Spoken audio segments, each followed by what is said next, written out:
Genèse 17, verset 4-5. Voici mon alliance que je fais avec toi. Oui. Tu deviendras père d'une multitude de nations. Oui. On ne t'appellera plus Abraham, mais ton nom sera Abraham. Mais ton nom sera Abraham. Donc il change, après être entré en alliance avec Abraham, il change son nom de Abraham, qui veut dire père élevé, en Abraham, qui veut dire père d'une multitude. Que Dieu vous bénisse, veuillez vous asseoir.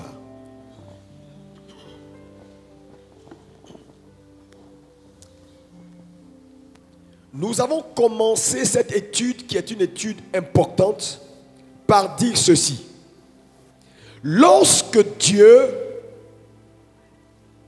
appelle un homme, c'est pour en faire une nation. Je ne vais pas être long ce matin parce que je vais prier avec toi. Quand Dieu appelle un homme, c'est pour en faire une nation. Il a appelé Abraham et il a dit, je ferai de toi une nation. Et de la nation abrahamique, il a encore cherché un homme et il en a fait une nation spirituelle qu'on appelle l'Église. Et de l'Église, qui est désormais la nation spirituelle, Dieu s'adresse à chacun d'entre vous parce qu'au travers de vous, il veut enfanter des nations. Dites-moi Amen. Et nous avons commencé par dire que donc, Dieu va t'appeler. Et qu'il était donc nécessaire de répondre à l'appel de Dieu. Quand Dieu lance un appel dans ta vie, il est important de répondre à l'appel parce que c'est après avoir répondu à l'appel de Dieu que Dieu te révèle la vision. Ça veut dire que ta vision s'éclaircit. Donc Dieu ne communique pas de vision à un homme qui n'a pas répondu au préalable à l'appel. Ensuite, lorsque tu as reçu la vision et que tu crois la vision, comme Abraham eut confiance en Dieu alors que sa situation était une situation difficile, Dieu entre dans une troisième étape avec cet homme. Dieu entre en alliance avec lui. Et dimanche dernier, nous avons expliqué ce que c'est que l'alliance. L'alliance est un contrat, l'alliance est un lien que Dieu établit avec l'homme. Et ce point est très important. Dieu ne peut rien faire de nouveau ou Dieu ne peut pas initier un mouvement nouveau par la vie d'un homme si au préalable l'alliance n'est pas établie. Et nous avons dit que l'alliance n'est pas une initiative des hommes, mais une initiative de Dieu. Et que c'est Dieu qui prend l'initiative d'entrer en alliance avec toi. Et l'alliance donc est l'aboutissement d'un processus. Regarde ton voisin, dit, l'alliance est l'aboutissement d'un processus. Et donc, si Dieu ne peut rien faire dans une génération sans établir une alliance, alors l'alliance devient quelque chose d'important que tout enfant de Dieu doit rechercher. Alléluia. On a dit qu'il y avait 3 types d'alliances. L'alliance horizontale, l'alliance verticale, c'est-à-dire horizontale, homme à homme, verticale, Dieu à homme, et un troisième qui cumulait le vertical et l'horizontal en ce qui concerne l'alliance, par exemple, du mariage. Tout ça, ce sont des rappels là. Alléluia. Ce matin, nous allons continuer et je vais vous faire voir 2 choses importantes. Alléluia. La première chose que je veux que tu retiennes ce matin, c'est que lorsque Dieu donc prend l'initiative parce que tu as accepté de mourir entrer dans une alliance avec toi, cette alliance a toujours des clauses. Et j'ai dit que par exemple, lorsqu'il a appelé Abraham, il a dit à Abraham de couper les animaux et de mettre chaque partie d'un côté, et Abraham devait passer, Dieu devait passer pour que l'alliance soit scellée. Mais lorsqu'Abraham était sur le point de passer, la Bible dit qu'il est tombé et il s'est endormi. Il pouvait avoir une vision et il a vu Dieu passer. Mais la partie humaine, la partie qui nous revenait, Abraham n'a pas pu le faire. Alors que vous savez avec moi que là où l'alliance n'est pas établie, Dieu ne peut pas se mouvoir. Ce point est vraiment important. Jésus vient et Jésus devient le représentant de la race humaine à la croix. Il crie à un moment donné, il dit tout est accompli. Il n'est pas encore mort. Il n'est pas encore descendu. Donc de quel accomplissement Jésus parle? L'accomplissement dont Jésus parle, c'est la partie qu'Abraham n'a pas pu accomplir dans l'alliance. Jésus va et il accomplit pour l'homme la partie qu'Abraham n'a pas pu sceller, afin que, mourant, que Dieu soit engagé pour que les hommes sortent.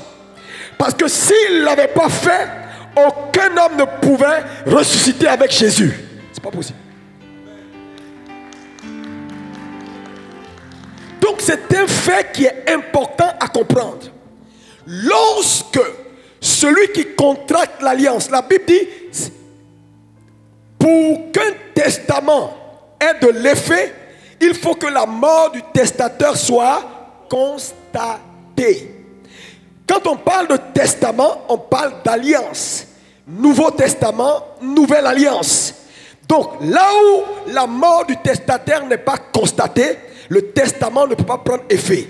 Donc lorsqu'une alliance est établie, il est important, de même que les animaux sont séparés et meurent, que les deux parties qui contractent l'alliance meurent.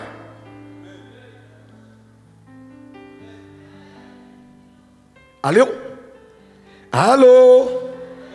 Voilà pourquoi en tant que chrétien, Dieu va d'abord te mettre dans un processus de mort, en t'appelant, en te coupant, en te déshéritant, comme il a fait pour Abraham. En réalité, il a mis Abraham dans un processus de mort. Parce que là où la mort n'est pas constatée, l'alliance ne peut pas avoir une voix qui porte. Voilà pourquoi Dieu est impuissant dans la vie de beaucoup de personnes. Parce qu'il refuse de mourir.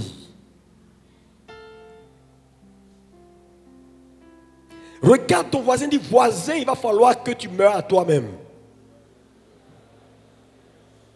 Si le testament doit prendre effet, il va falloir que tu meurs à toi-même. Le christianisme est une affaire de mort. Je vous assure. Quelqu'un d'autre veut vivre ta vie. C'est tout. C'est-à-dire que tu t'effaces au profit de quelqu'un d'autre.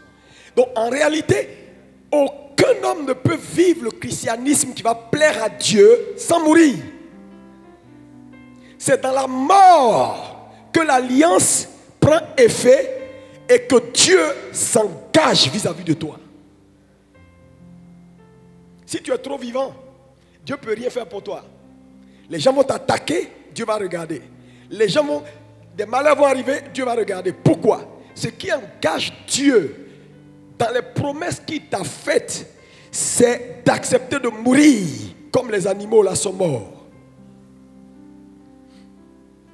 Maintenant, lorsque l'alliance est scellée, Dieu fait d'Abraham père.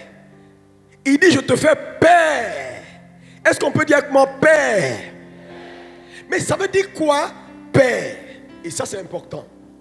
Parce que je vois beaucoup de gens qui appellent tout le monde papa, papa, papa, père, père, père, père. Tout le monde n'est pas père. Tout le monde n'est pas père. C'est quoi être un père selon la Bible?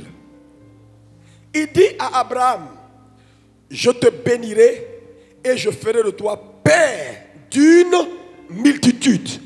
Mais en réalité, quand il parle de père, la notion de père vient d'où? Quand Dieu établit l'alliance avec Abraham, alors Dieu, par la vie d'Abraham, initie un nouveau mouvement. Et donc, lorsqu'on parle d'Abraham père, en fait, ce que la Bible est en train de nous dire, je ferai de toi celui qui a enfanté le mouvement. Donc, un homme dans la vie de qui Dieu n'a jamais initié un mouvement nouveau, qui n'a jamais été, ne peut pas être père. Parce que la notion de père, c'est la notion de paternité. Moi, par exemple, je suis père parce que j'ai des enfants. Vous comprenez? Je suis leur père. Donc, quand on dit d'un homme qu'on t'établit père, Dieu t'établit père parce que par ta vie, il initie quelque chose qu'il n'a jamais initié avec quelqu'un. Donc, en réalité, tu peux avoir plusieurs personnes dans l'église qui sont des pères. Mais pas père au sens du père spirituel, non. Mais ils sont pères d'un mouvement que Dieu a initié au travers de leur vie. Je veux que tu comprennes. Ça va? Est-ce que ça va pour quelqu'un? Relis-moi Genèse 17, versets 4 et 7. 5. Voici mon alliance que je fais avec toi. Oui. Tu deviendras père d'une multitude de nations. Après l'étape de l'alliance, c'est l'étape de père. Voici mon alliance que j'établis avec toi. Tu, conséquence, deviendras. Donc, l'alliance devient la base, l'élément de base sur laquelle Dieu s'appuie pour initier quelque chose. Il faut me suivre ce matin. Tu sais, l'évangile ne ment pas. Quand vous voyez un homme avec qui Dieu est en train de faire quelque chose que vous n'avez jamais vu, Dieu est en alliance avec lui. Sinon, ça sera de la révision, comme je vous l'ai dit. Il sera en train de faire quelque chose qui est commun, que tout le monde a fait, les gens ont fait, les gens ont... Et ça n'a pas de récompense. Mais si dans ta génération, Dieu doit initier un mouvement. Quand je parle de mouvement ici, ça peut être n'importe quoi. Ça peut être même quelque chose qui a été, mais tu viens et par toi, Dieu va reformater, remodeler la chose dans une dimension jamais vue. On me comprend? Alléluia. Donc, il établit Abraham père. Père veut dire quoi? C'est qu'il était sur le point de faire avec Abraham. Il n'y avait pas quelqu'un avant Abraham avec qui il a fait. C'est pourquoi Abraham est père.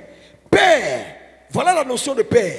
Donc, dans l'église, Dieu cherche toujours un homme pour devenir une nation. Mais avant de devenir une nation, c'est le résultat d'un processus. Lorsque tu as accepté l'appel, tu auras la vision. Lorsque tu as cru la vision, tu vas aller à l'alliance. Lorsque tu respectes ta part d'alliance, Dieu t'établit père. Ça veut dire par toi, il initie quelque chose de nouveau.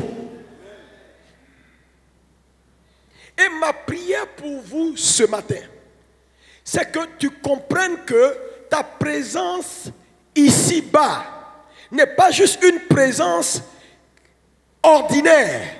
Dieu a quelque chose que dans ta génération, si tu ne lui permets pas de faire, il y a des gens qui ne verront pas la lumière. Parce que beaucoup de gens pensent que leur vie est limitée à se marier, à faire des enfants et puis à préparer pour son mari. Si c'est ça ta vision, tu as échoué. Il y a quelque chose de spécifique rattaché à ton histoire et à ta vie. Maintenant, fait d'Abraham père. Donc le père, c'est celui qui donne naissance à quelque chose qui n'a jamais été. Deuxième chose, je vous ai dit, Dieu cherche un homme. Lorsqu'il trouve un homme, il en fait une nation. Et tu me dis, mais père ou pasteur, comment se fait-il que Dieu veut faire de nous tous des nations? Qu'est-ce que c'est qu'une nation? C'est très important de comprendre. Le mot nation en latin veut dire natio. N-A-T-I-O. Le mot natio veut dire naissance. Moi, ça m'a un peu choqué cette définition. C'est-à-dire la nation veut dire naissance.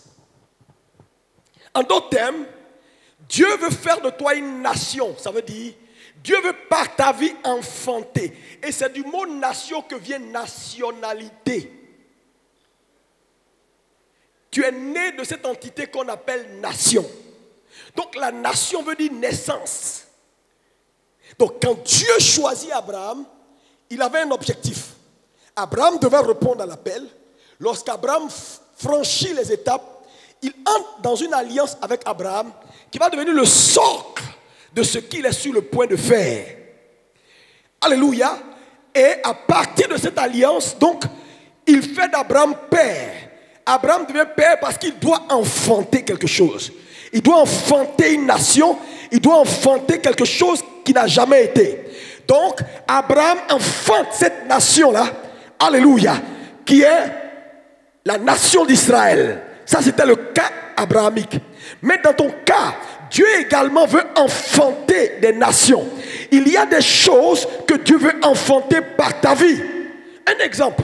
Quand vous prenez par exemple le monde dans lequel nous sommes, il y a des sphères d'influence. Quand on parle de nation, on parle d'un groupe ethnique, par exemple. Un groupe ethnique peut être appelé une nation. Quand on parle de nation, on peut parler de nation en parlant également de la religion est une nation. Alléluia. L'Église est une nation. Alléluia. On parle de nation quand on parle également de tribu. Une nation, c'est également une tribu. On parle également de nation lorsqu'on parle d'entité en termes d'agglomération. Ça, c'est une nation. On peut parler de nation également. Maintenant, dans la nation ou dans le monde dans lequel nous sommes, il y a des sphères d'influence. Par exemple, numéro 1, la religion est une nation et une sphère d'influence. 2, les médias, c'est une nation, c'est une sphère d'influence. On a aussi l'économie, est une nation, c'est une sphère d'influence. On a les familles. Les familles sont des nations, ce sont des sphères d'influence. On a l'art ou la culture, qui est également une nation ou une sphère d'influence. On a le gouvernement, qui est une nation et une sphère d'influence. Et on a l'éducation. Donc, nous avons 7 sphères d'influence qu'on peut appeler nation. Ça veut dire, quand vous prenez un pays comme la Côte d'Ivoire, tout ce qui se fait dans ce pays, les 7 sphères d'influence sont en elles-mêmes des nations dans la nation. Quelqu'un me dit amen. Je t'envoie quelque part. Regarde ton voisin, dis voisin, on va quelque part. Dis-lui ça bien. Excusez-moi un peu pour ma voix. Alléluia.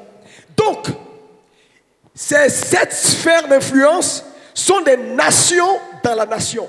Maintenant, la Bible nous dit, allez et faites de toutes les nations des disciples. Matthieu 28, verset 19. Allez et faites de toutes les nations. Quand il dit allez, et faites de toutes les nations des disciples. De quoi il parle?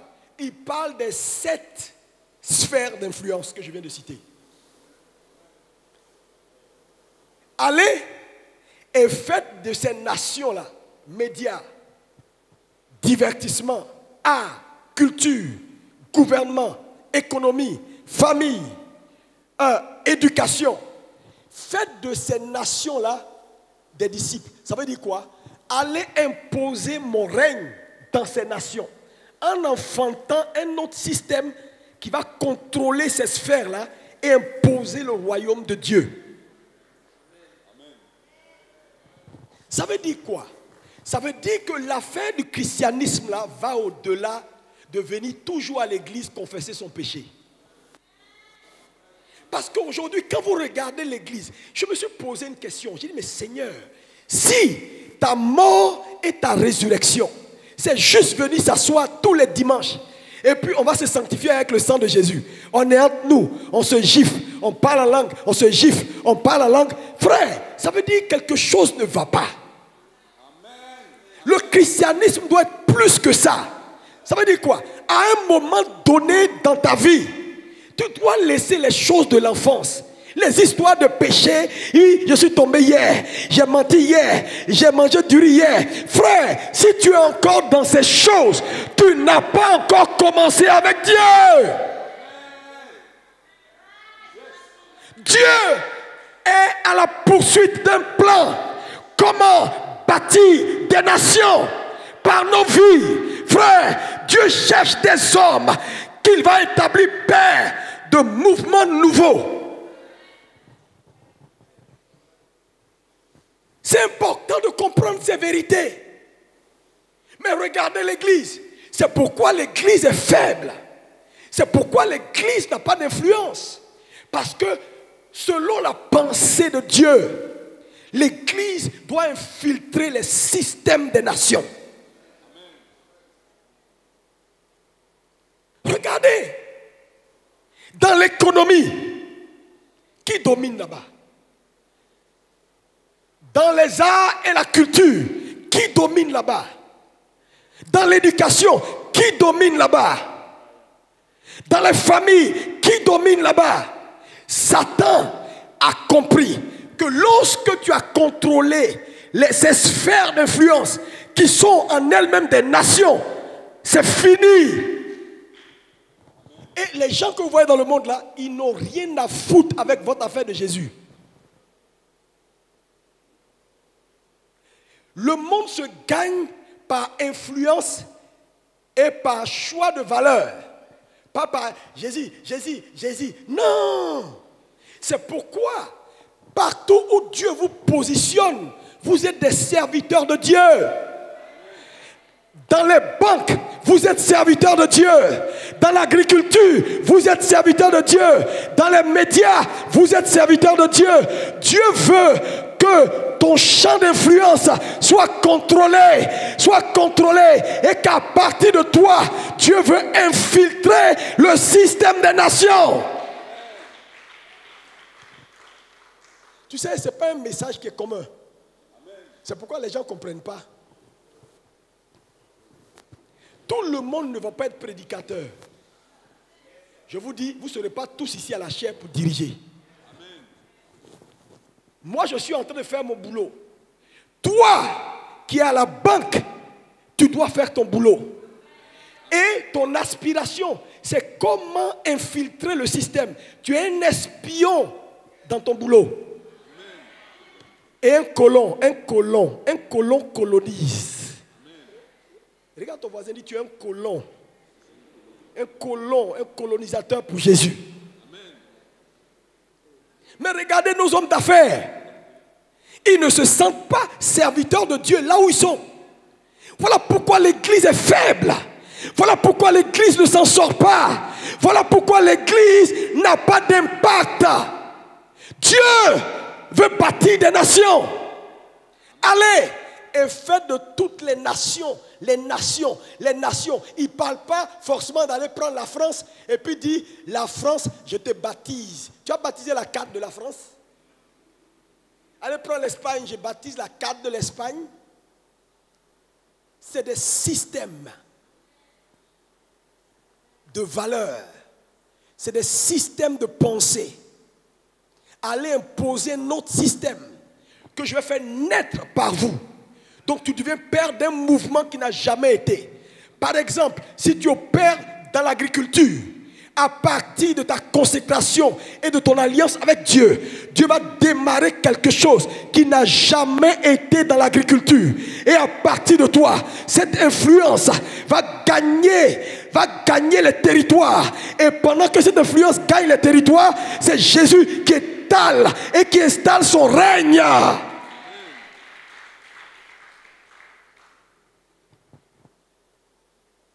Église, réveillez-vous. Sortez des petites choses. Ah, je suis venu à l'église. Seigneur, merci Seigneur. Tout le monde veut être serviteur de Dieu. Tout le monde ne sera pas serviteur de Dieu à l'église. Mais tu es serviteur de Dieu dans ton travail. Il y a des choses que tu peux faire au bureau. Dans ton bureau que moi je ne peux jamais faire. Attends, je vais à l'hôpital. C'est un chrétien, mon fils, qui est le directeur de l'hôpital. Je vais dans une société, c'est mon fils qui est le directeur général. Tu rentres au marché, le président qui contrôle tout le syndic, c'est ton fils. Frère, Dieu veut posséder les sphères de telle sorte que l'influence, c'est quand on possède ces sphères-là. C'est pourquoi l'islam est puissant. Si les musulmans décident de ne pas travailler pendant 3 jours, ça va être compliqué pour l'église. Hein? Pourquoi? Ils contrôlent toutes les sphères d'influence. Ils sont dans le transport, ils sont dans l'économie, ils sont dans les marchés. Ils contrôlent tout. Et ceux qui contrôlent tout, et ceux qui ont le pouvoir. Regarde ton voisin, dis voisin, tu dois partir. Dis-lui, tu dois partir. Tu dois partir, influencer ta sphère d'influence, là où Dieu t'a positionné. Vous venez à l'église, nous on vous équipe, on vous forme, on vous formate. Mais je vais te dire la vérité. Je n'ai pas besoin que vous tous vous deveniez des pasteurs. Il ne faut même pas chercher à être pasteur. Tu peux être plus utile qu'un pasteur sans porter le titre de pasteur. Amen.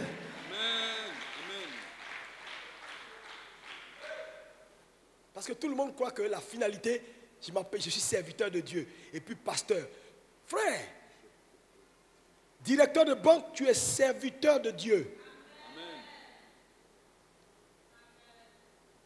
Directrice d'une entreprise, étant en train de manifester quelque chose qui n'a jamais été, tu es père de l'entreprise, père du mouvement que Dieu a relâché par ta vie, tu es serviteur de Dieu. Amen.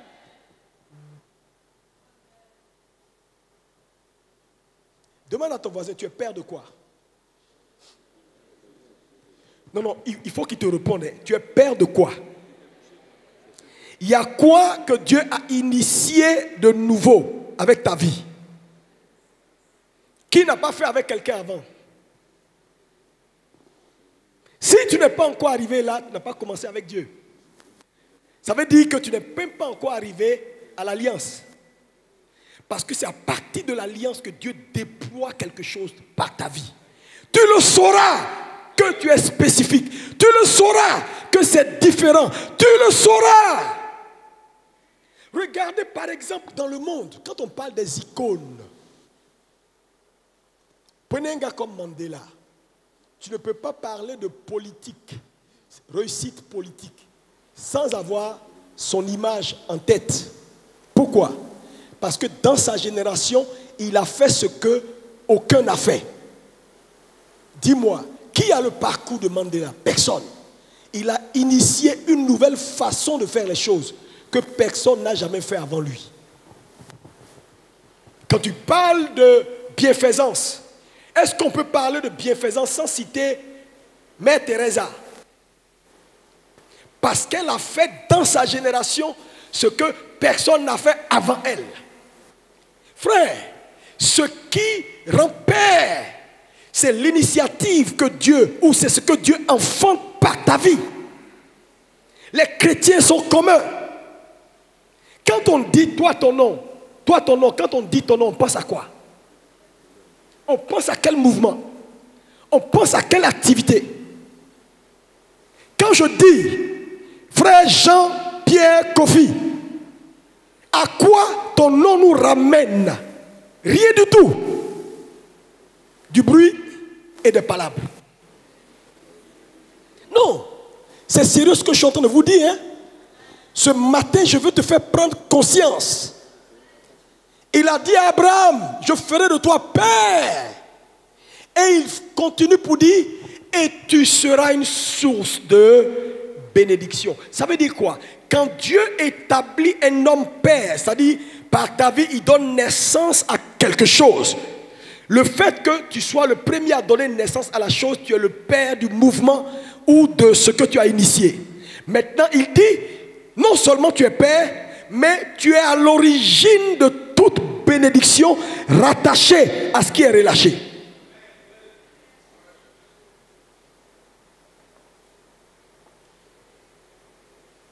Abraham devient le père et il devient la source de bénédiction. Mais en réalité, les chrétiens, ils veulent rester à « je te bénirai ».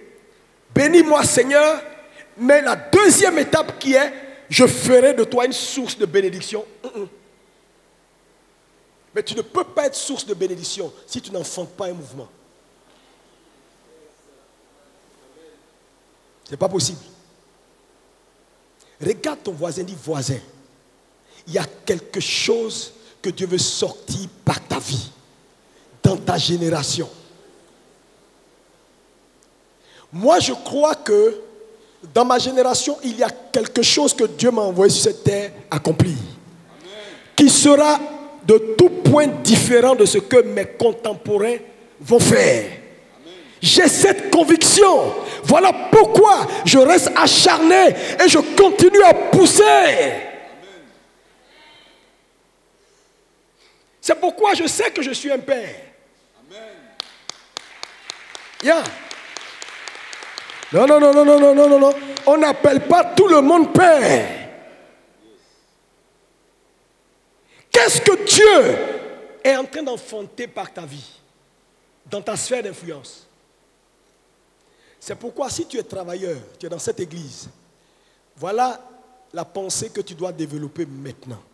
Je suis serviteur de Dieu dans ma sphère. Si vous comprenez ces choses, l'Église va étendre son champ d'expansion au-delà de ce que nous pouvons penser ou imaginer. Regardez à Abidjan. Les Libanais dominent. Vrai ou faux? Dis-moi vrai ou faux. Tu les aimes pas, ils dominent. Pourquoi? Ils sont dans toutes les sphères d'influence de l'État. Et il n'y a rien que Dieu va initier par ta vie qui ne va pas affecter les 7 sphères d'influence que je t'ai citées. Il y a des gens ici, ton domaine c'est dans l'art. Dieu veut faire de toi une icône dans l'art. Quand on va parler d'artistes dans sa génération, on va citer la fille de Jésus que tu es. Quand on va parler, il y a d'autres, c'est dans l'économie. Si tu es directeur de banque, frère, il ne faut pas croire que Dieu t'a envoyé dans cette filière-là pour rester DG d'agence. Non.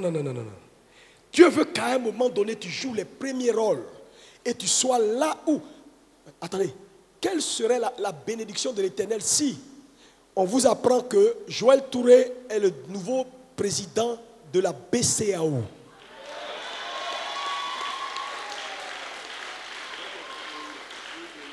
Frère, Jésus a gagné. Mais Voilà où on va. Voilà où on va. Voilà où on va. Église de Jésus.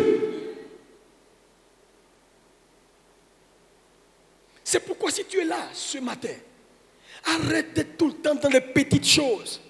Les petits trucs, on vient à l'église, on se rassemble, on acclame, et toi tu as péché, toi tu n'as pas péché. Ça fait que les chrétiens sont devenus basiques. Le message, regarde même les messages que les chrétiens aiment. Tu verras leur niveau d'enfance. Aujourd'hui, le message favori des chrétiens, c'est le message, oui, hey, Dieu va venir. Si tu ne pêches pas, péché, péché, péché, péché. Quand quelqu'un parle sur le péché, il devient populaire aujourd'hui. Je ne dis pas que la sanctification n'est pas importante, mais la sanctification est un canal pour aboutir à ce que Dieu veut. Amen. Ce n'est pas la finalité. Yes. Yes. Non.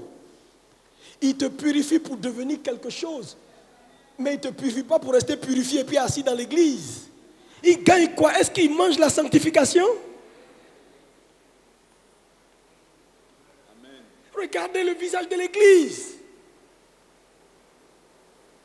Cette église ne doit pas être l'église pour qui Jésus est mort.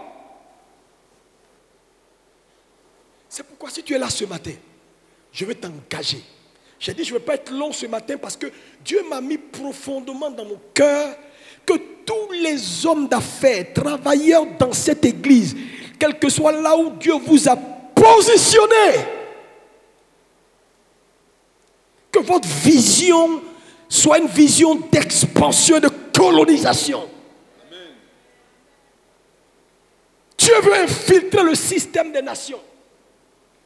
Dieu veut imposer son règne. Et tu vas le faire avec qui?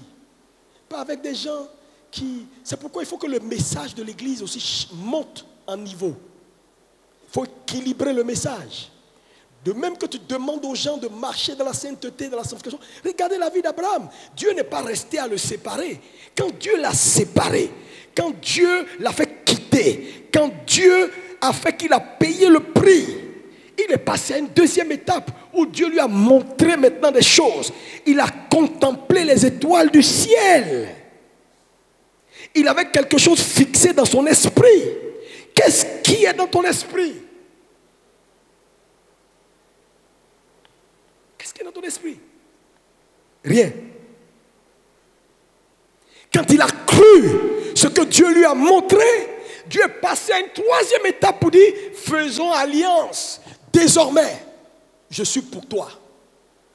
Amen. Je m'engage à faire quelque chose de nouveau. Et sur cette base, il établit père. C'est-à-dire, il donne naissance à quelque chose que dans sa génération, personne n'a fait. Et il dit, tu seras source de bénédiction pour toutes les familles. C'est pourquoi Abraham est père d'Israël. Toi, tu es père de quoi? Au soir de ta vie, tu seras père de quoi?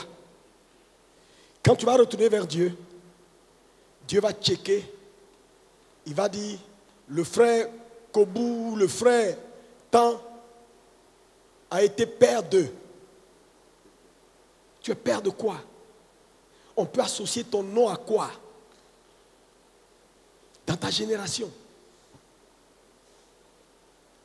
Vous savez, si l'église ne se lève pas, on ne va pas prendre ce monde. Quand on dit la gloire de Dieu dans les derniers jours, la gloire de Dieu va remplir toute la terre. Ce n'est pas, on va aller prendre le sol et puis mettre l'onction dedans. Non. Dans toutes les sphères d'influence, l'église va briller. Amen. Dans la politique, l'église brille. Dans les médias, l'église brille. Nous sommes le sel.